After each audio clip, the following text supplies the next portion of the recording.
और अब बात करते हैं उत्तर प्रदेश की, जहां लोकसभा चुनाव में मिली हार ने बीजेपी को परेशान कर दिया है। खास तौर पर अयोध्या की हार से बीजेपी उबर नहीं पा रही है। अयोध्या में हार को लेकर आज यूपी बीजेपी अध्यक्ष भूपेंद्र चौधरी ने समीक्षा बैठक की।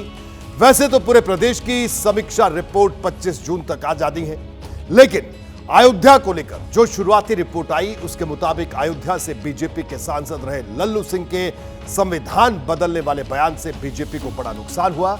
उनके बयान की वजह से ही दलित वोटर छिटक गए, साथ ही कुर्मी वोट बैंक में भी बड़ा डेंट लगा।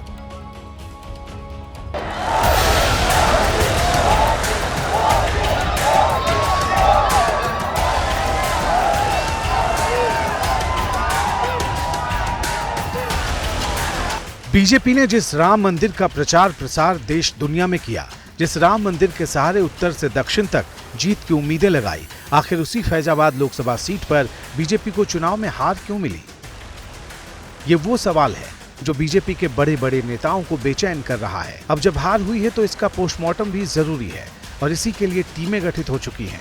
यूपी बीजेपी अध्यक्ष भूपेंद्र चौधरी ने बुधवार को अयोध्या में हार की समीक्षा की।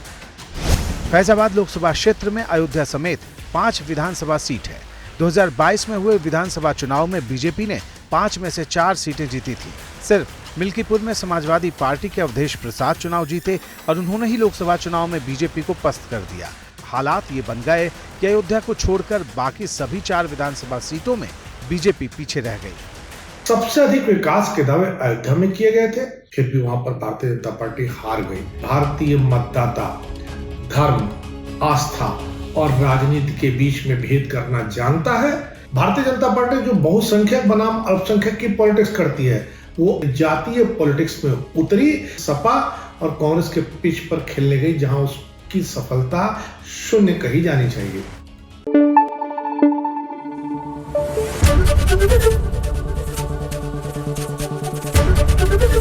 एबीपी न्यूज आपको रखे आगे।